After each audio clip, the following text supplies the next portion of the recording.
Hi all, welcome back to my channel homely vlogs in Kannada. ಈ ವಿಡಿಯೋದಲ್ಲಿ ನಾನು first time non veg ರೆಸಿಪಿನ share ಮಾಡ್ತಾ ಇದ್ದೀನಿ. ನಾನು ಮೊದಲೇ ಹೇಳಿದಾಗೆ ನಮ್ಮ ಮನೆಯಲ್ಲಿ ನಾವು ನಾನ್ ವೆಜ್ನ ಮಾಡೋದಿಲ್ಲ. ಈ ನಾನ್ ವೆಜ್ ರೆಸಿಪಿನ ನಾನು ಅಮ್ಮನ ಮನೆಯಲ್ಲಿ ಮಾಡಿರೋ ರೆಸಿಪಿನ ಶೇರ್ ಮಾಡ್ತಾ ಇದ್ದೀನಿ. ನಾನು ಮೊದಲೇ ಹೇಳಿದಾಗೆ ನಮ್ಮ ಹಸ್ಬೆಂಡು ಮತ್ತು ನನ್ನ ಇಬ್ಬರು ಮಕ್ಕಳು ಯಾರೂ ನಾನ್ ವೆಜ್ ತಿನ್ನೋದಿಲ್ಲ, ನಾನು ಒಬ್ಬಳೇ ತಿನ್ನೋದು. ಅಮ್ಮ ಮನೆಯಲ್ಲಿ ನಾನ್ ವೆಜ್ ಮಾಡ್ತಾರೆ ಮತ್ತು ನಾನ್ ವೆಜ್ ಎಲ್ಲ ನಾವು ತಿಂತೀವಿ. ಸೊ ಅದಕ್ಕೆ ನಾನು ನಾನ್ ವೆಜ್ ರೆಸಿಪಿನ ಅಮ್ಮನ ಮನೆಯಿಂದನೇ ಶೇರ್ ಮಾಡ್ತಾಯಿದ್ದೀನಿ. ಈಗ ನಾನು ನಾಟಿ ಸ್ಟೈಲ್ ಚಿಕನ್ ಬಿರಿಯಾನಿನ ಹೇಗೆ ಮಾಡೋದು ಅನ್ನೋದನ್ನು ಶೇರ್ ಮಾಡ್ತೀನಿ. ಈಗ 3/4 kg ಚಿಕನ್ಗೆ ನಾನು ಸ್ವಲ್ಪ ಮೊಸರು, ಅರಿಶಿಣದ ಪುಡಿ ಮತ್ತು ಉಪ್ಪು ಹಾಕ್ಬಿಟ್ಟು ಮ್ಯಾರಿನೇಟ್ ಮಾಡಿಟ್ಕೊಂಡಿದ್ದೀನಿ. ಮತ್ತು ಅರ್ಧ kg ಅಕ್ಕಿ ತೊಗೊಂಡಿದ್ದೀನಿ. ಇದು ಬಂದು ಬುಲೆಟ್ ರೈಸ್. ಇದು ಬಿರಿಯಾನಿಗೆ ತುಂಬ ಚೆನ್ನಾಗಿರುತ್ತೆ, ಉಪಯೋಗಿಸ್ಕೋಬೋದು.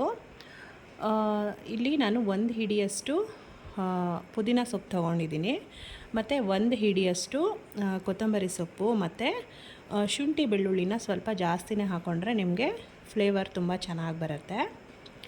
ನೋಡಿ, ಶುಂಠಿ ಬೆಳ್ಳುಳ್ಳಿನೂ ಅಷ್ಟೇ ಒಂದು ಅರ್ಧ ಹಿಡಿಯಷ್ಟು ಹಾಕೋತಾ ಇದ್ದಾರೆ. ಮತ್ತು ಶುಂಠಿನೂ ಅಷ್ಟೇ ಒಂದು ಸ್ವಲ್ಪ ಜಾಸ್ತಿನೇ ಹಾಕೋಬೇಕಾಗತ್ತೆ. ಇಷ್ಟನ್ನು ಹಾಕಿ ಚೆನ್ನಾಗಿ ಫೈನ್ ಪೇಸ್ಟಾಗಿ ನಾವು ಗ್ರೈಂಡ್ ಮಾಡ್ಕೋಬೇಕಾಗತ್ತೆ. ಮತ್ತು ಒಗ್ಗರಣೆಗೆ 2ರಿಂದ 3 ಈರುಳ್ಳಿನ, ದೊಡ್ಡ ದೊಡ್ಡ ಸೈಜ್ 3 ಈರುಳ್ಳಿನ ಕಟ್ ಮಾಡಿ ಇಟ್ಕೊಂಡಿದ್ದೀವಿ. ಅಮ್ಮನೇ ಕುಕ್ ಮಾಡ್ತಾಯಿದ್ದಾರೆ. ಅಮ್ಮ ಮನೆಗೆ ಹೋದಾಗ ಜಾಸ್ತಿ ಈ ಬಿರಿಯಾನಿನ ನಾನೇ ಮಾಡೋದು. ನಾನು ವಿಡಿಯೋ ಮಾಡಬೇಕಾಗಿದ್ದರಿಂದ ಅಮ್ಮನೇ ಕುಕ್ ಮಾಡ್ತಾಯಿದ್ದಾರೆ.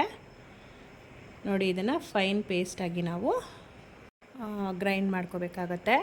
ಮತ್ತು ಇಲ್ಲಿ ಒಂದು ಸ್ವಲ್ಪ ಎಣ್ಣೆ ಮತ್ತು ಸ್ವಲ್ಪ ತುಪ್ಪ ಎರಡನ್ನೂ ಆ್ಯಡ್ ಮಾಡ್ಕೋತಾ ಇದ್ದಾರೆ. ತುಪ್ಪ ಹಾಕಿದ್ರೂ ಅಷ್ಟೇ ನಿಮಗೆ ತುಂಬ ಚೆನ್ನಾಗಿ ಬರುತ್ತೆ ಬಿರಿಯಾನಿ ಫ್ಲೇವರು. ಮತ್ತು ಇದಕ್ಕೆ ನಾವು ಚಕ್ಕೆ, ಲವಂಗ, ಅನಾನಸ್ ಹೂವು ಮತ್ತು ಪಲಾವ್ ಎಲೆನ ಹಾಕೋಬೇಕಾಗತ್ತೆ. ಚಿಕನ್ ಬಂದು ನಿಮಗೆ ಒಂದು 10ರಿಂದ ಒಂದು 15 ನಿಮಿಷ ಮ್ಯಾರಿನೇಟ್ ಆದರೆ ಸಾಕಾಗತ್ತೆ. ನೀವು ಮ್ಯಾರಿನೇಟ್ ಮಾಡಿ ಬಿರಿಯಾನಿ ಮಾಡೋದ್ರಿಂದ ಚಿಕನ್ ತುಂಬ ಚೆನ್ನಾಗಿ ಒಳ್ಳೆ ಟೇಸ್ಟ್ ಕೊಡುತ್ತೆ ಮತ್ತು ಚೆನ್ನಾಗಿ ಸಾಫ್ಟಾಗಿ ಬೆಂದಿರುತ್ತೆ. ಮತ್ತು ಈಗ 3 ಈರುಳ್ಳಿನ ಹಾಕ್ಕೊಂಡಿದ್ದೀನಿ. ಮತ್ತು ಖಾರಕ್ಕೆ ಹಸಿಮೆಣ್ಸಿನ್ಕಾಯಿನ ಏನೂ ರುಬ್ಬಲಿಲ್ಲ, ಹಾಗೆ ಡೈರೆಕ್ಟಾಗಿ ಒಗ್ಗರಣೆಗೆ ಹಾಕ್ಕೋತಾ ಇದ್ದೀವಿ. ನೀವು ಎಷ್ಟು ಈರುಳ್ಳಿ ಹಾಕ್ತೀರೋ ಅಷ್ಟು ಚೆನ್ನಾಗಿರುತ್ತೆ. ಈರುಳ್ಳಿನೆಲ್ಲ ಚೆನ್ನಾಗಿ ಫ್ರೈ ಮಾಡಿಕೊಂಡು ಚಿಕನ್ ಮ್ಯಾರಿನೇಟ್ ಮಾಡಿ ಇಟ್ಕೊಂಡಿರ್ತೀವಲ್ಲ ಅದನ್ನು ಕೂಡ ಹಾಕ್ಕೋಬೇಕಾಗತ್ತೆ. ಮತ್ತು ಸ್ಪೈಸಸ್ ಕೂಡ ಆ್ಯಡ್ ಮಾಡ್ಕೋಬೇಕಾಗತ್ತೆ. ಈಗ ಈರುಳ್ಳಿ ಎಲ್ಲ ಚೆನ್ನಾಗಿ ಫ್ರೈ ಆಗಿದೆ. ಕೊತ್ತಂಬರಿ ಸೊಪ್ಪು ಮತ್ತು ಪುದೀನ, ಶುಂಠಿ ಬೆಳ್ಳುಳ್ಳಿ ಎಲ್ಲ ನಾವು ಗ್ರೈಂಡ್ ಮಾಡಿ ಇಟ್ಕೊಂಡಿದ್ವಲ್ಲ ಅದನ್ನು ಇದಕ್ಕೆ ಆ್ಯಡ್ ಮಾಡಿ ಚೆನ್ನಾಗಿ ನಾವು ಅದನ್ನು ಫ್ರೈ ಮಾಡಬೇಕಾಗತ್ತೆ. ಅಂದರೆ ರಾ ಸ್ಮೆಲ್ ಹೋಗೋ ಗಂಟ ನಾವು ಅದನ್ನು ಚೆನ್ನಾಗಿ ಫ್ರೈ ಮಾಡ್ಕೋಬೇಕಾಗತ್ತೆ. ಪುದೀನ ಸೊಪ್ಪು ಮತ್ತು ಕೊತ್ತಂಬರಿ ಸೊಪ್ಪು ಎಷ್ಟು ಹಾಕಿದ್ರೂ ತುಂಬ ಟೇಸ್ಟಾಗಿರುತ್ತೆ ಇದು. ಮತ್ತು ಈ ಬಿರಿಯಾನಿ ಬಂದು ಗ್ರೀನ್ ಕಲರಲ್ಲಿ ಇರುತ್ತೆ. ಇದು ನಾಟಿ ಸ್ಟೈಲ್ ಬಿರಿಯಾನಿ ಅಂದರೆ ಇದೇ ಒಂಥರ ಫ್ಲೇವರ್, ತುಂಬ ಚೆನ್ನಾಗಿರುತ್ತೆ. ಇದು ಬಿರಿಯಾನಿಯಲ್ಲಿ ಸುಮಾರು ಥರ ಬಿರಿಯಾನಿ ಮಾಡ್ಬೋದು, ಬಟ್ ಇದು ನಾಟಿ ಸ್ಟೈಲ್ ಬಿರಿಯಾನಿ ತುಂಬ ಟೇಸ್ಟಿಯಾಗಿರುತ್ತೆ. ಇದನ್ನೇ ನಾವು ಜಾಸ್ತಿ ಮಾಡ್ತಾಯಿರ್ತೀವಿ. ಈಗ ಇದೆಲ್ಲ ಹಸಿ ವಾಸನೆ ಹೋಗೋ ಗಂಟ ನಾವು ಚೆನ್ನಾಗಿ ಫ್ರೈ ಮಾಡಬೇಕಾಗತ್ತೆ. ಈಗ ಇದೆಲ್ಲ ನೋಡಿ, ಆಯಿಲೆಲ್ಲ ಮೇಲೆ ಬಂದಿದೆ, ಈ ರಾ ಸ್ಮೆಲ್ಲೆಲ್ಲ ಹೋಗಿದೆ. ಈಗ ಇದಕ್ಕೆ ನಾವು ದೊಡ್ಡ ಸೈಜ್ ಟೊಮೆಟೊ ಒಂದು 2ರಿಂದ 3 ಟೊಮೆಟೊನ ಕಟ್ ಮಾಡಿ ಇಟ್ಕೊಂಡಿರ್ತೀನಿ. ಆ ಟೊಮೆಟೊನ ಆ್ಯಡ್ ಮಾಡ್ತಾಯಿದ್ದೀನಿ. ಇದಕ್ಕೆ ನೀವು ಹುಳಿ ಟೊಮೆಟೊಗಿಂತ ಫಾರಮ್ ಟೊಮೆಟೊ ಯೂಸ್ ಮಾಡಿದ್ರೆ ಚೆನ್ನಾಗಿರುತ್ತೆ ಬಿರಿಯಾನಿಗೆ. ಇದು ಬಂದು ಹುಳಿ ಟೊಮೆಟೊ ಅಲ್ಲ, ಇದು ಫಾರಮ್ ಟೊಮೆಟೊ. ಇದು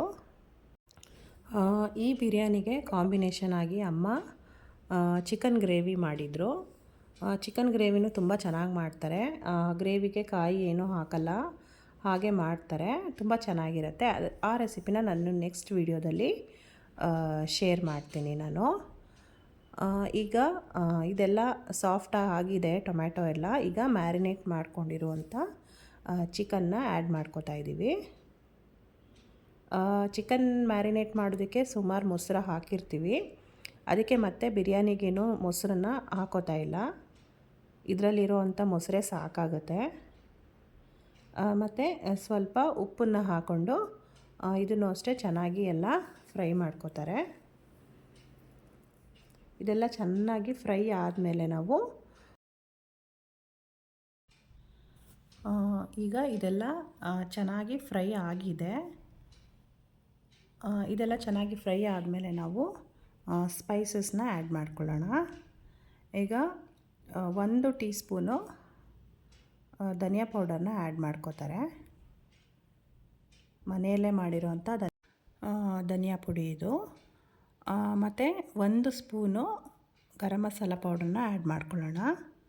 ಮತ್ತು 1 ಸ್ಪೂನು ಅಚ್ಕಾರದ ಪುಡಿನ ಆ್ಯಡ್ ಮಾಡ್ಕೊಳ್ಳೋಣ. ಯಾಕಂದರೆ ಈಗ ನಾವು ಹಸಿಮೆಣ್ಸಿನ್ಕಾಯಿನೂ ಆ್ಯಡ್ ಮಾಡಿರ್ತೀವಿ. ಗರಂ ಮಸಾಲ ಪೌಡರಲ್ಲೂ ನಿಮಗೆ ಖಾರ ಇರುತ್ತೆ. ಅಚ್ಕಾರದ ಪುಡಿನೂ ಆ್ಯಡ್ ಮಾಡ್ಕೋತಾ ಇದ್ದೀವಿ. ನೋಡಿಕೊಂಡು ಖಾರಕ್ಕೆ ಎಷ್ಟು ಬೇಕೋ ಅಷ್ಟನ್ನು ಆ್ಯಡ್ ಮಾಡ್ಕೊಳ್ಳೋದು ಒಳ್ಳೆಯದು. ಸ್ಪೈಸಸ್ ಎಲ್ಲ ಆ್ಯಡ್ ಮಾಡಿದ್ಮೇಲೆ ಮತ್ತೆ ನಾವು ಎಲ್ಲ ಚೆನ್ನಾಗಿ ಮಿಕ್ಸ್ ಮಾಡಿ ನಾವು ಅಕ್ಕಿನ ತೊಳೆದಿಟ್ಕೊಂಡಿರ್ತೀವಲ್ವ, ಅಂದರೆ ಅಕ್ಕಿ ಒಂದು 10 ನಿಮಿಷ ನೆಂದರೆ ಸಾಕಾಗತ್ತೆ. ನೋಡಿ, ಎಣ್ಣೆ ಎಲ್ಲ ಮೇಲ್ಗಡೆ ಬಂದಿದೆ. ಈ ಥರ ಚೆನ್ನಾಗಿ ಫ್ರೈ ಮಾಡಿಕೊಂಡ್ರೆ ನಿಮಗೆ ಬಿರಿಯಾನಿ ಟೇಸ್ಟ್ ಚೆನ್ನಾಗಿರುತ್ತೆ. ಮತ್ತು ಈ ಬಿರಿಯಾನಿ ಪುಲಾವ್ ಎಲ್ಲ ಮಾಡೋವಾಗ ಸ್ವಲ್ಪ ಜಾಸ್ತಿ ಎಣ್ಣೆ ತುಪ್ಪ ಹಾಕಿದ್ರೇ ತುಂಬ ಚೆನ್ನಾಗಿರುತ್ತೆ ಟೇಸ್ಟು. ಈಗ ತೊಳೆದಿಟ್ಕೊಂಡಿರುವಂಥ ಅಕ್ಕಿನ ಆ್ಯಡ್ ಮಾಡ್ಕೊಳ್ಳೋಣ. ಅಂದರೆ ಅರ್ಧ kg ಅಕ್ಕಿನ ಹಾಕ್ತಾಯಿದ್ದೀವಿ. ಅರ್ಧ kg ರೈಸ್ಗೆ ಅರ್ಧ kg ಚಿಕನ್ ಹಾಕ್ಬೋದು, ಸಾಕಾಗತ್ತೆ. ಇಲ್ಲಿ ನಾವು 3/4 kg ಚಿಕನ್ಗೆ ಅರ್ಧ kg ರೈಸ್ನ ಆ್ಯಡ್ ಮಾಡ್ಕೋತಾ ಇದ್ದೀವಿ. ಅಂದರೆ ದೊಡ್ಡ ಗ್ಲಾಸಲ್ಲಿ 2 ಗ್ಲಾಸ್ ರೈಸ್ನ ತೊಗೊಂಡಿದ್ದೀವಿ. ಅದೇ ಗ್ಲಾಸಲ್ಲಿ ನಾವು 4 ಗ್ಲಾಸ್ ನೀರನ್ನ ಹಾಕೋಬೇಕಾಗತ್ತೆ. ಮತ್ತು ಈ ಬಿರಿಯಾನಿನ ನಾವು ಪಾತ್ರೆಯಲ್ಲಿ ಮಾಡಿದ್ರೆ ಇನ್ನೂ ಚೆನ್ನಾಗಿರುತ್ತೆ. ಇನ್ನೂ ಜಾಸ್ತಿ ಕ್ವಾಂಟಿಟಿ ಎಲ್ಲ ಮಾಡಿದಾಗ ನಾವು ಪಾತ್ರೆಯಲ್ಲೇ ಮಾಡ್ತಾಯಿರ್ತೀವಿ ಜಾಸ್ತಿ ಇದನ್ನು. ತುಂಬ ಚೆನ್ನಾಗಿರುತ್ತೆ ಪಾತ್ರೆಯಲ್ಲಿ ಮಾಡಿದ್ರೂ ಕೂಡ. ಮತ್ತು ಇದಕ್ಕೆ ನಾವು ನೀರು ಹಾಕಿಬಿಟ್ಟು ಚೆನ್ನಾಗಿ ಕುದಿ ಬಂದಮೇಲೆ ನಾವು ಲಿಡ್ನ ಕ್ಲೋಸ್ ಮಾಡ್ಕೋಬೇಕಾಗತ್ತೆ. ಮಟನ್ ಸಾಂಬಾರು ಮತ್ತು ಕೈಮಾ ಸಾಂಬಾರೆಲ್ಲ ತುಂಬ ಚೆನ್ನಾಗಿ ಮಾಡ್ತಾರೆ ಅಮ್ಮ. ಆ ರೆಸಿಪೀಸ್ನು ನಾನು ನೆಕ್ಸ್ಟ್ ಟೈಮ್ ಹೋದಾಗ ಶೇರ್ ಮಾಡ್ತೀನಿ. ನಾನ್ ವೆಜ್ ಇಷ್ಟಪಡೋರಿಗೆಲ್ಲ ಈ ರೆಸಿಪಿನೂ ಇಷ್ಟ ಆಗುತ್ತೆ ಅಂದ್ಕೊಂಡಿದ್ದೀನಿ. ಇಷ್ಟ ಆದರೆ ಪ್ಲೀಸ್ ಒಂದು ಲೈಕ್ ಕೊಡೋದನ್ನು ಮರಿಬೇಡಿ.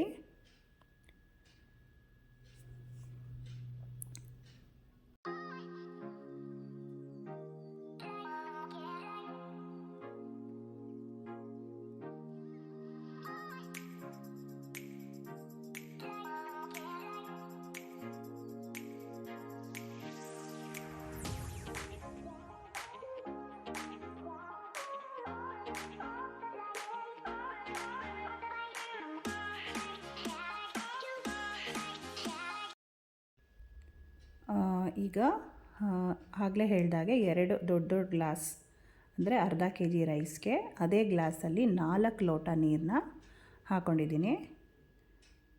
ಮತ್ತು ರುಚಿಗೆ ತಕ್ಕಷ್ಟು ಉಪ್ಪು, ಆಗಲೇ ಚಿಕನ್ ಬೇಯಿಸೋವಾಗೂ ಕೂಡ ನಾವು ಸಾಲ್ಟನ್ನ ಹಾಕ್ಕೊಂಡಿರ್ತೀವಿ. ಈಗಲೂ ರುಚಿಗೆ ತಕ್ಕಷ್ಟು ಉಪ್ಪನ್ನು ಹಾಕ್ಕೊಂಡು ನಿಂಬೆಹಣ್ಣನ್ನು ಈ ಥರ ಸ್ಕ್ವೀಸ್ ಮಾಡೋದ್ರಿಂದ ನಿಮಗೆ ಅನ್ನ ಉದುದ್ರಾಗಿ ತುಂಬ ಚೆನ್ನಾಗಾಗತ್ತೆ. ಎಲ್ಲನೂ ಮಿಕ್ಸ್ ಮಾಡಿ ಚೆನ್ನಾಗಿ ಕುದಿ ಬಂದಮೇಲೆ ನೀವು ಲಿಡ್ನ ಕ್ಲೋಸ್ ಮಾಡ್ಕೋಬೇಕಾಗತ್ತೆ. ಈಗ 2 ವಿಷಲ್ ಓಡಿಸ್ಕೊಂಡ್ರೆ ಸಾಕಾಗತ್ತೆ. ನೋಡಿ, ಎಲ್ಲ ಕೂಲ್ ಆದಮೇಲೆ ಲಿಡ್ನ ಓಪನ್ ಮಾಡಬೇಕಾಗತ್ತೆ. ನೋಡಿ ಅನ್ನ ಎಷ್ಟು ಚೆನ್ನಾಗಾಗಿದೆ ಅಂತ. ಟೇಸ್ಟು ಕೂಡ ಅಷ್ಟೇ ಸಖತ್ತಾಗಿತ್ತು. ನಾಟಿ ಸ್ಟೈಲ್ ಚಿಕನ್ ಬಿರಿಯಾನಿ. ನೀವು ಟ್ರೈ ಮಾಡಿ, ತುಂಬ ಚೆನ್ನಾಗಿರುತ್ತೆ. ನೋಡಿ ಅನ್ನ ಈ ಥರ ಉದುದ್ರಾಗಿ ತುಂಬ ಚೆನ್ನಾಗಾಗಿತ್ತು. ಪಾತ್ರೆಯಲ್ಲಿ ಮಾಡಿದ್ರೂ ಹೀಗೆ ಆಗುತ್ತೆ, ತುಂಬ ಚೆನ್ನಾಗಿರುತ್ತೆ. ಮತ್ತು ಇದಕ್ಕೆ ಕಾಂಬಿನೇಷನ್ ಆಗಿ ಆಗಲೇ ಹೇಳಿದಾಗೆ ಅಮ್ಮ ಚಿಕನ್ ಗ್ರೇವಿನ ಮಾಡಿದರು. ಆ ಚಿಕನ್ ಗ್ರೇವಿ ನಾನೀಗ ರೆಸಿಪಿನ ಶೇರ್ ಮಾಡ್ತಾಯಿಲ್ಲ, ನೆಕ್ಸ್ಟ್ ಟೈಮ್ ಯಾವಾಗಾದರೂ ಶೇರ್ ಮಾಡ್ತೀನಿ. ಈ ಚಿಕನ್ ಗ್ರೇವಿನೂ ಅಷ್ಟೇ ಅಮ್ಮ ತುಂಬ ಚೆನ್ನಾಗಿ ಮಾಡ್ತಾರೆ. ಇದಕ್ಕೆ ಕಾಯಿಗೆ ಏನೂ ಯೂಸ್ ಮಾಡಲ್ಲ ಅಮ್ಮ, ಸ್ಪೈಸಸ್ ಆ್ಯಡ್ ಮಾಡ್ಕೊಂಡು ಮಾಡ್ತಾರೆ. ತುಂಬ ಚೆನ್ನಾಗಿರುತ್ತೆ. ಇದನ್ನು ನೆಕ್ಸ್ಟ್ ವೀಡಿಯೋದಲ್ಲಿ ನಾನು ಶೇರ್ ಮಾಡ್ಕೋತೀನಿ. ತುಂಬ ಚೆನ್ನಾಗಿತ್ತು. ಇದಕ್ಕೆ ಮೊಸರು ಬಜ್ಜಿ ಕೂಡ ಮಾಡಿದ್ವಿ. ವಿಡಿಯೋ ಇಷ್ಟ ಆದರೆ ಲೈಕ್ ಮಾಡಿ, ಶೇರ್ ಮಾಡಿ, ಕಮೆಂಟ್ ಮಾಡಿ. ಇನ್ನೂ ಸಬ್ಸ್ಕ್ರೈಬ್ ಆಗಿಲ್ಲ ಅಂದರೆ ಪ್ಲೀಸ್ ಸಬ್ಸ್ಕ್ರೈಬ್ ಮಾಡ್ಕೊಂಡು ನೋಡಿ. ನಾಟಿ ಸ್ಟೈಲ್ ಚಿಕನ್ ಬಿರಿಯಾನಿ ತುಂಬ ಟೇಸ್ಟಿಯಾಗಿತ್ತು. ನೀವು ಟ್ರೈ ಮಾಡಿ, ಕಮೆಂಟ್ ಮಾಡಿ ಹೇಳಿ. Thank you.